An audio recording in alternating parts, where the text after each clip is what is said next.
प्रभु का स्मरण,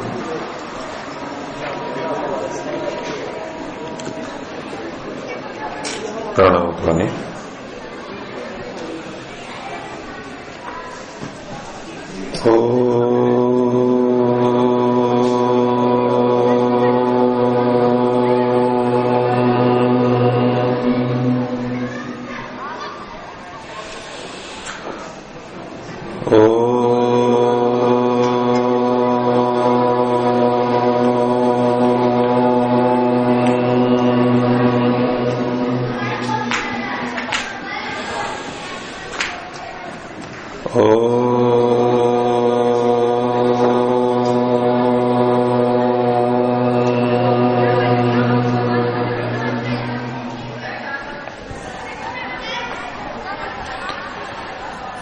आपके प्रश्नों में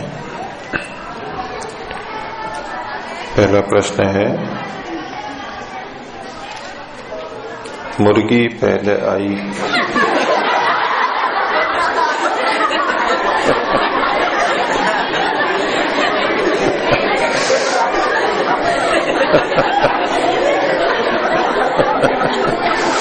ये प्रश्न क्या पहले हो चुका है आपका? अच्छा, तो प्रश्न तो आपको पूरा पता लग ही गया। कौन पहले, मुर्गी या अंडा?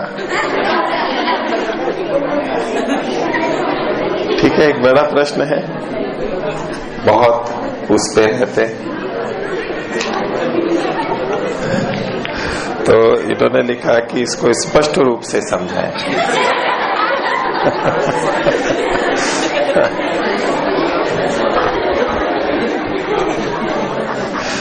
तो ये अस्पष्ट रूप से कुछ तो पता होगा आपको, तो थोड़ा वो बता दें कि कितना है, तो मैं उसके आगे की यात्रा प्रारंभ करूं। ये प्रश्न क्यों उठता है हमारे को? ये प्रश्न क्यों उठता है? जिन्होंने ये प्रश्न किया बहुतों के मन में रहता है, उनके मन में क्या क्या बातें हैं जो यहां लिखी नहीं है, लेकिन जिन्होंने ये प्रश्न किया है तो कुछ पीछे पृष्ठभूमि होगी ना, हम कुछ कल्पना कर सकते हैं कि इस तरह का प्रश्न, इस तरह और भी प्रश्नों के लिए लग सकता है। ये तो मैं इसको ले रहा हूं, कोई सभी प्रश्नों के लिए हो सकता है। ये व्यक्ति कोई प्रश्न पूछ रहा है तो पीछे क्या पृष्ठभूमि है, तो इसके पीछे क्या क्या बातें हो सकती हैं, उनमें आप में से कोई बताएंगे एक एक करके। ये प्रश्न करने वाले के मन में क्या क्या चीजें निश्चित हैं? कुछ निश्चित हैं, वो क्या क्या निश्चित हैं? कोई बताएंगे? बोलिए। हैं? ईश्वर में विश्वास नहीं कर रहे हैं? नहीं, ये तो दोनों बातें हो सकती है। ये तो ईश्वर विश्वासी भी पूछ सकता है, और जिसको ईश्वर विश्वास नहीं है वो भी पूछ सकता है, दोनों पूछ सकते हैं। बताइए। बिना कारण के कार्य नहीं मान रहा। बिना कारण के कार्य नहीं मान रहा, ठीक है, कि दोनों कारण हैं, एक दूसरे के कारण माने ही जाते हैं भी, लेकिन आपने ये बात रखी कि ये बिना कारण के कार्य को नहीं मान रहे, इसलिए ये समस्या है। ठीक है, कि मुर्गी तो अंडा, और अंडा तो फिर पहले मुर्गी चाहिए, यानी कारण तो होना ही चाहिए, कारण को हटा नहीं पा रहे हैं, और वो कारण पे कारण चलता जा रहा है। लेकिन फिर भी एक इसमें आशा छिपी हुई है इनको। इनका प्रश्न क्या है? पहले कौन आया? जो किसी एक को पहले मान रहा है वो क्या मान के चल रहा है? वो कारण को जरूर मान रहा है। यदि कारण को मान रहा होता तो ये नहीं प्रश्न होता कि पहले कौन था। ध्यान दीजिए, अगर कोई ये माने कि नहीं कोई ना कोई तो पहले होगा, उससे भी पहले, फिर तो अनवस्था आएगी। फिर ये नहीं कहेंगे कि कोई तो पहले होना चाहिए, कोई भी पहले नहीं था, बस ये तो ऐसे ही चल रहा है, उसका कारण वो, उसका कारण वो, उसका कारण वो, ऐसे ही चल रहा है, ये मान करके कथन होता। लेकिन प्रश्न क्या है, मुर्गी पहले आई कि अंडा पहले आया? यानी किसी को तो पहला मानने का इनका निश्चय है, कोई ना कोई तो पहले होगा। ये प्रश्नकर्ता के मन में निश्चित भाव है या नहीं है? अगर किसी को भी पहला न माने, ये इनको स्वीकार्य नहीं है। ऐसे ही परंपरा मानते जाएं, एक के पीछे एक, एक के पीछे एक, वो तो स्वीकार्य नहीं है इनको, ये हमें प्रश्न से पता लग जाता है। कोई ना कोई तो पहले होना चाहिए, ये इनके मन में निश्चय है या नहीं? करुणा जी कौन है? आप हैं? हाँ। तो कोई ना कोई पहले है, ये आपके मन में निश्चय है? मैं पुष्टि कर रहा हूं आपसे, निश्चय नहीं है। तो आपके मन में ये है कि कोई ना कोई पहले हो भी सकता है और नहीं भी हो सकता है। मेरी वाक्यावली शायद ये तो कठिन हो गई है, वो समझ में नहीं आ रही है। एक तो ये प्रश्न हो, ये नहीं पूछेगा कि दोनों में से कौन पहले है। प्रश्न क्या है, दोनों में से पहले कौन? जब इस शैली में प्रश्न करेंगे, दो भाई हैं, दो बहनें हैं या भाई बहन हैं, कोई पहले कौन? पहले किसका जन्म हुआ? इसका मतलब किसी का तो पहले हुआ है। जुड़वा भी है तो भी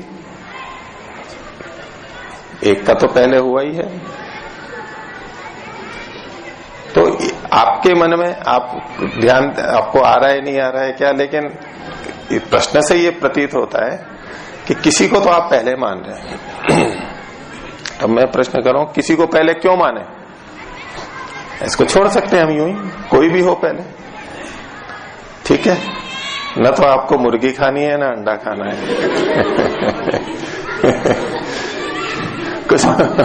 कुछ है क्या उससे लेना देना? तो ठीक है, जैसा भी है। अच्छा चलो, वैसे खाना नहीं है तो भी जिज्ञासा है, तो इससे क्या फर्क पड़ता है? कोई भी पहले हो, या हम इस विषय में सोचे भी नहीं, जो भी हो पहले, और पहले भी नहीं हो, बस ऐसे ही चला आ रहा हो, तो ऐसे ही सदा से अनादि काल से चला आ रहा है, ये भी इनको स्वीकार्य नहीं है। प्रश्न से पता लगा ना? नहीं तो वो ये कहते या मन में ये सोच लेते हैं तो सदा से ऐसे ही चला आ रहा है, आरंभ नहीं है उसका। प्रश्न के पीछे ये छुपा हुआ है कि वो उसको प्रारंभ मान रहे हैं। इतना तो माना हुआ है, हाँ या ना? हाँ, तो आरंभ तो माना हुआ है, और आरंभ है तो किसी न किसी को तो पहले मानना पड़ेगा दो में से। लेकिन निर्णय हमारा नहीं हो पाता है कि कौन पहले है। यूं तो उत्तर सत्यार्थ प्रकाश में स्वामी जी ने लिखा है, इसी प्रश्न का उत्तर स्वामी जी ने लिखा है। इसको हम बीज और वृक्ष के रूप में भी कह सकते हैं, बीज पहले या वृक्ष पहले, ऐसे बहुत जगह लगा सकते हैं, कहीं भी सभी जगह ये प्रश्न उठेगा। तो अब किसी एक को पहले हम मान नहीं सकते। समस्या इसलिए जो इन्होंने कहा कि ये किसी न किसी को तो कारण मानते ही हैं, तो और कारण भी कौन से? यही दो कारण, या तो मुर्गी अंडे का कारण, या अंडा मुर्गी का कारण। इन्हीं दो को कारण मानते हुए चल रहे हैं, कारण तो मान रहे हैं लेकिन इन्हीं दो के बीच में चल रहे हैं। ये जो उलझन है अंदर, क्योंकि तीसरे किसी कारण को तो मान नहीं रहे। अगर कोई अन्य कारण मान लिया जाए तो फिर तो इस चक्र से बाहर निकल जाएंगे हम, ठीक है। कारण तो मान रहे हैं लेकिन इसके साथ साथ इन्हीं दो को आपस में कारण मान रहे हैं, तीसरा कारण नहीं। तीसरा कारण हो कोई, ये तो परमात्मा को माना हमने या प्रकृति को, और किसी तरह से तीसरे अतिरिक्त कारण को, इनके अतिरिक्त कारण को, यानी शरीर और अंडा, तो शरीरों को, शरीर और अंडे से भिन्न भी कोई कारण हो सकता है। इसको प्रारंभ करने का, ऐसा नहीं माना जा रहा है। इसमें क्या है कि इन्हीं दोनों में से कारण होना चाहिए, क्योंकि हम इन्हीं दोनों को कारण देखते हैं और इनसे अतिरिक्त तो कोई दिखाई नहीं दे रहा है। इसलिए प्रश्न है कि शुरू कैसे हुआ, तो कारण तो कोई ना कोई होना चाहिए। तो इनमें से पहला कौन सा, एक दृष्टि से। दूसरा, यदि किसी को हम पहले का मान रहे हैं कि कहीं ना कहीं से तो प्रारंभ है, इसका मतलब है या तो हम ये चाहते हैं कि इसका कोई कारण नहीं है, बिना कारण के पहला हो गया है, या तो अन्य कारण है। ये दो संभावनाएं बनती हैं। यहां तक ठीक है, अभी तक तो प्रश्न ही कर रहे हैं। तो दोनों में से किसको पहले माने, किसमें सरलता दिखाई देती है? किसी को तो पहले मानना पड़ेगा। अगर पहले किसी को नहीं मानेंगे तो अनवस्था दोष आ जाएगा। अनादिकाल से मानेंगे, चल ही रहा है ऐसा, और वो मानेंगे तो इस पृथ्वी को भी हमें यूं ही अनादिकाल से मानना होगा, पेड़ पौधों को भी अनादिकाल से मानना होगा। कभी प्रारंभ नहीं है, बस चली आ रही है, चली आ रही है, ऐसे ही, कोई आदि नहीं है। और आदि नहीं है तो फिर अंत भी नहीं होगा उसका। तो कहीं ना कहीं तो प्रारंभ मानना होगा, और प्रारंभ मानना होगा तो मुर्गी अंडे के अतिरिक्त किसी और कारण को हमें स्वीकार करना होगा। यहां पर इनके अतिरिक्त कारण को हमें स्वीकार करना होगा, नहीं तो हम इस उत्तर पे पहुंच नहीं सकते। अब अन्य कारण क्या हो सकता है? तो वो परमात्मा हो सकता है, दूसरा रचयिता बनाने वाला हो सकता है। जैसे उसने और सृष्टि बनाई, ऐसे इनको भी बनाया। इतना स्वीकार्य है, कोई अन्य कारण होना चाहिए, बिना कारण के तो होगा नहीं। कोई ना कोई किसी का कर्तृत्व होना चाहिए, कोई कारण होना चाहिए, उपादान कारण होना चाहिए, निमित्त कारण होना चाहिए, कर्तृत्व किसी का होना चाहिए, ये स्वीकार्य है आपको। अब वो कौन हो सकता है? तो परमात्मा ही है। मनुष्य हो सकता है क्या? और कौन हो सकता है?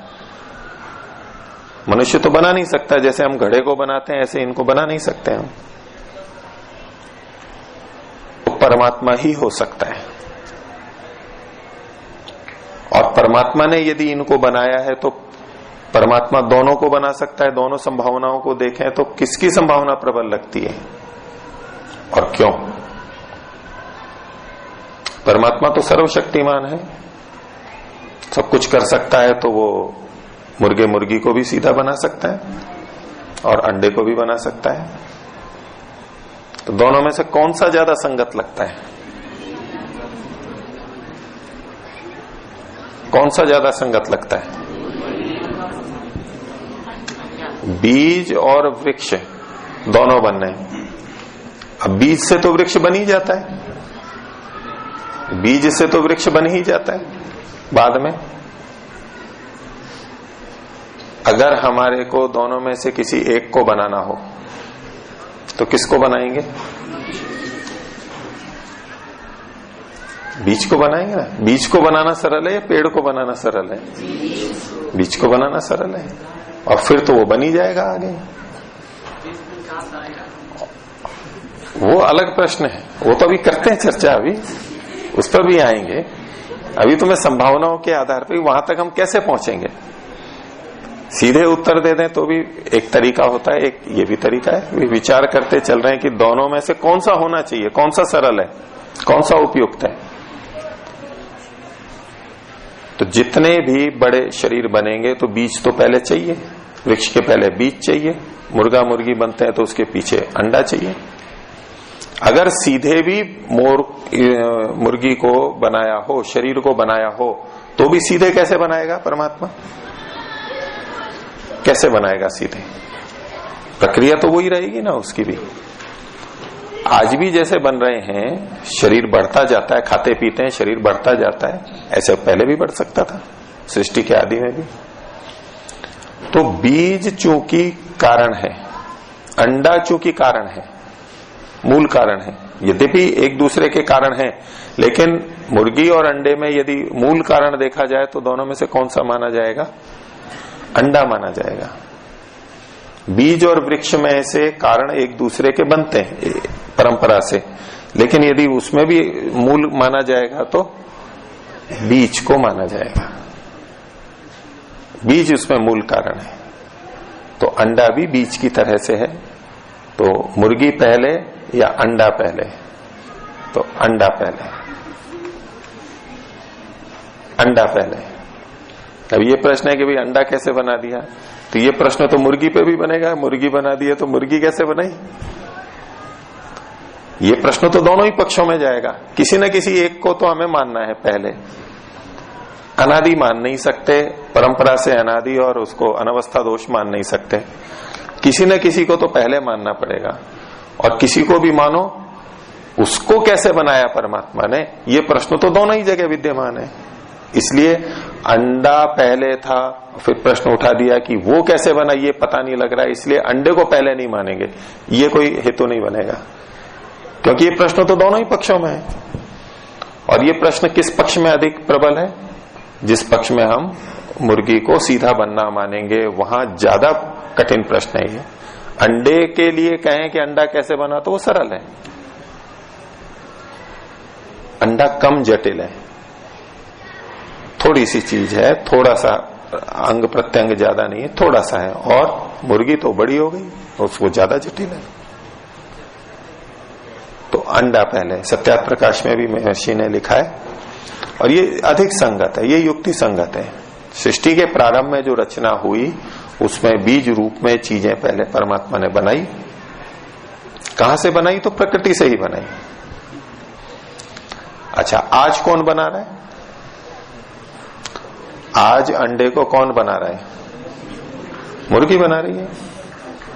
प्रश्न तो हमारे मन में तो यही है ना कि अभी तो मुर्गी बना रही है सृष्टि के आदि में, तो आज क्या मुर्गी बना रही है?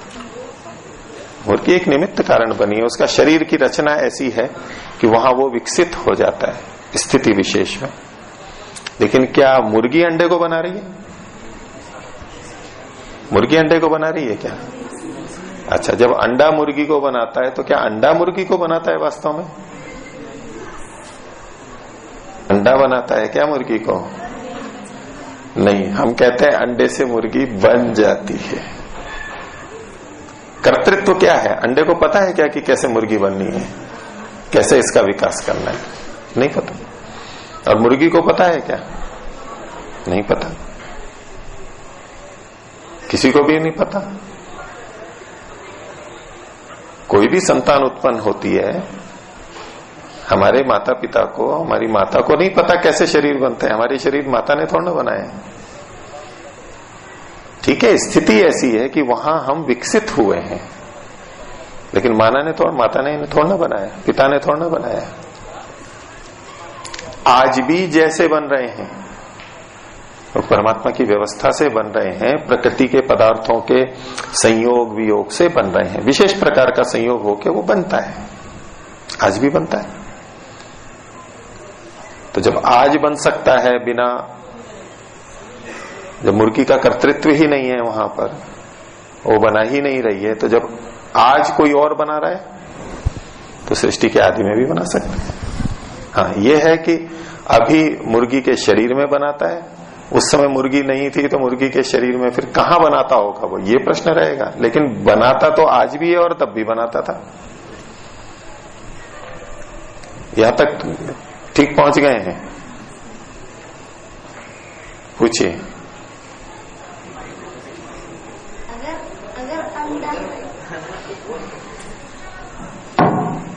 अगर अंडा भगवान ने बनाया तो भगवान किसने बनाया? ठीक है, बैठिए। इस प्रश्न को और बाद में लेंगे, पहले इसको चला लेते हैं। पूछिए। छोटा सा उसमें मैं ऐसे सोच रहा था कि अंडा तो बनाता है, किंतु पहला जो अंडा होगा थोड़ा बड़ा बनाता है।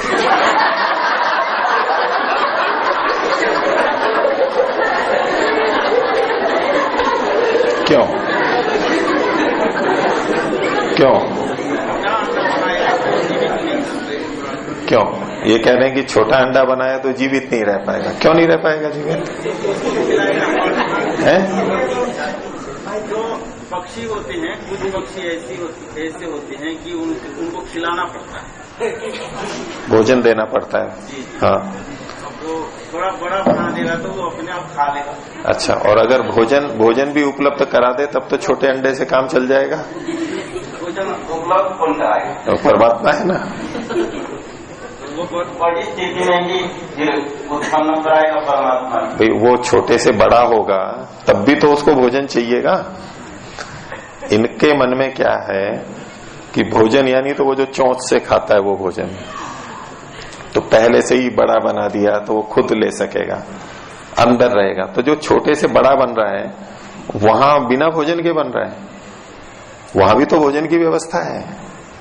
अच्छा, जो वहां नहीं बता रहा हूँ मैं, जिस समय अंडा फूटेगा वो बड़ा निकल जाएगा। तो मैं और कहाँ कह रहा हूँ, मैं भी तो वही कह रहा हूँ। भाई आप कह रहे हो कि अंडा बड़ा होगा, तो मैं कह रहा हूँ वो अंडा छोटे से बड़ा होगा ना, वहां भी तो कुछ चाहिए। विकास तो वहां भी परमात्मा जब करेगा तो छोटे से ही करेगा। जैसे अभी अंडा शुरू में बहुत छोटा होता है, धीरे धीरे बड़ा होता है, वहां भी ऐसा ही होगा। जैसे शरीर छोटे से बड़े होते हैं वैसे अंडा भी छोटे से बड़ा होगा।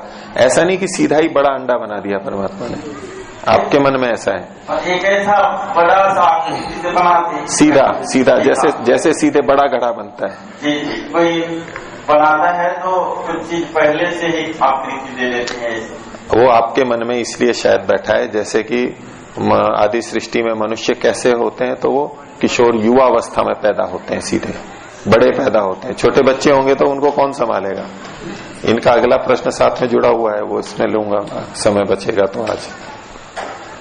ठीक है, वो एक परिकल्पना है, उसको हम छोटा बड़ा जो भी है, लेकिन परमात्मा जब आज बनाता है उसकी व्यवस्था से आज बनते हैं तो पहले भी बन जाएंगे। हाँ, अनुकूल स्थिति आज शरीर है, शरीर के अंदर गर्भ है, मुर्गी के अंदर है। उस समय मुर्गी नहीं थी, लेकिन दूसरी जगह ये व्यवस्था की जा सकती है। वो व्यवस्था गर्भ जैसी व्यवस्था भूमि में की जा सकती है, ये भी गर्भ की तरह से हो सकती है। ये भूमि माता है। जिस समय सृष्टि बनी थी तो उस समय ऐसी कठोर नहीं थी, मुलायम थी, ये मुलायम थी। पिलिप पिला ऐसा आता है इसमें, पूर्वमासी पिलिप पिला, और ऐसा ही वो पिलपिली सी थी। पिलपिला समझते हैं, मुलायम होता है ना जो नरम, ऐसी थी, उभरी हुई थी, नरम थी। जैसे गर्भ में नरम रहता है, नया बच्चा कोमल अंडा, उसके लिए कोमलता चाहिए, नहीं तो सह नहीं पाएगा, मृदु होता है। ऐसे इसके लिए अनुकूलता थी। और किसी भी अंडे का प्रारंभ कैसे होता है? एक कोशिका से होता है।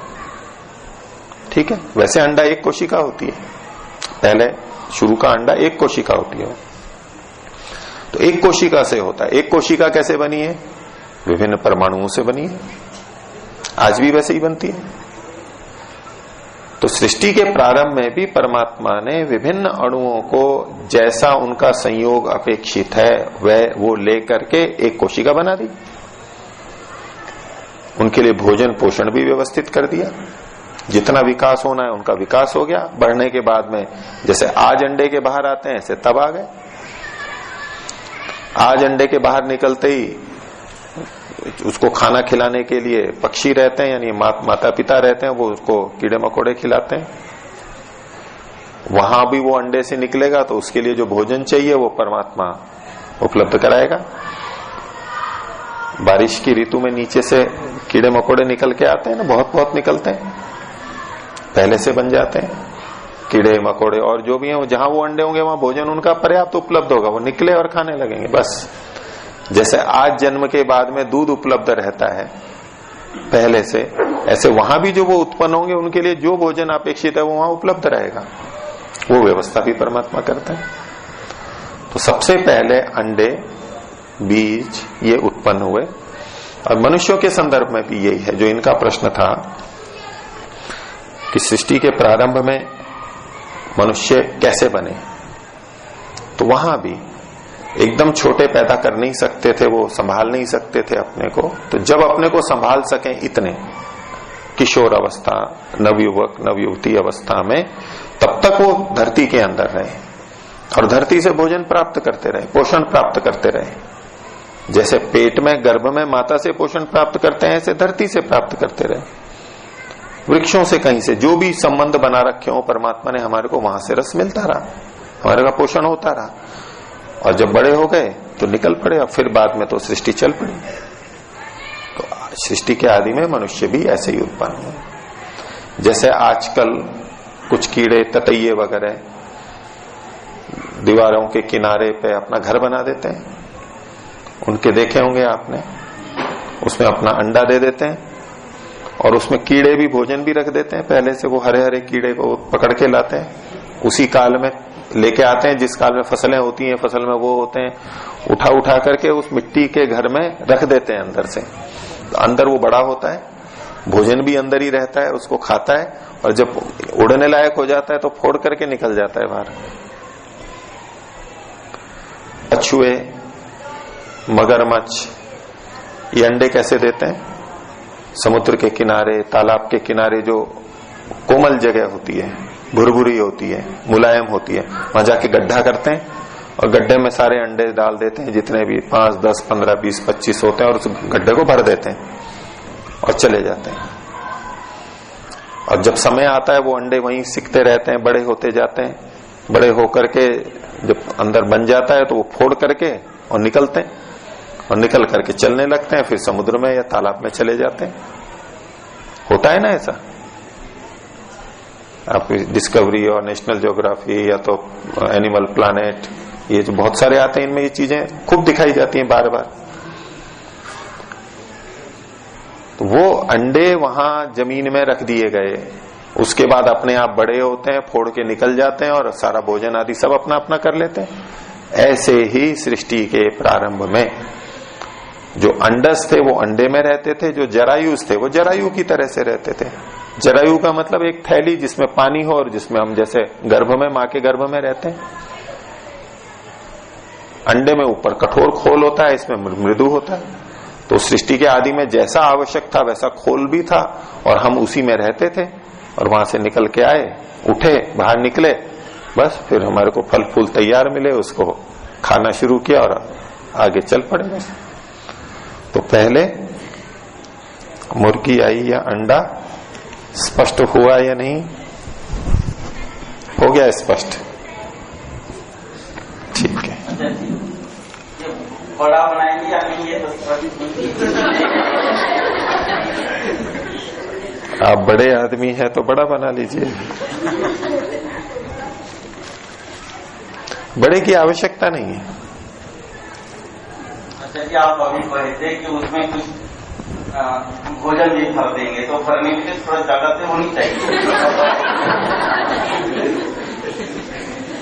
तो जगह की कमी है क्या कोई?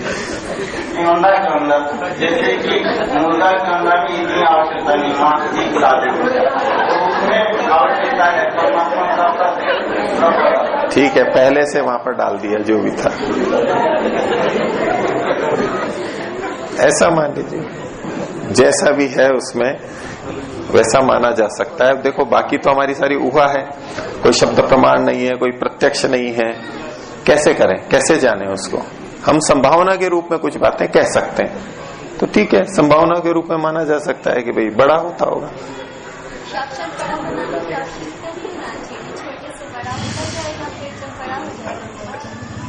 नहीं, वो कह रहे हैं कि छोटा है, छोटे से बड़ा होने के लिए भोजन चाहिएगा उसको, तो वो भोजन रखने के लिए जगह चाहिए उसी अंडे में। तो अंडा तो बड़ा ही होगा ना। उनका तर्क ये है। एकदम से तो सारा भोजन नहीं चाहिए, नहीं तो सड़ जाएगा।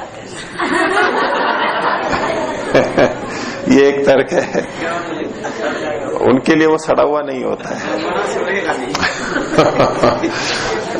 ठीक है, वो आप जो परिकल्पना करना चाहें कर सकते हैं, इसमें स्वतंत्रता है।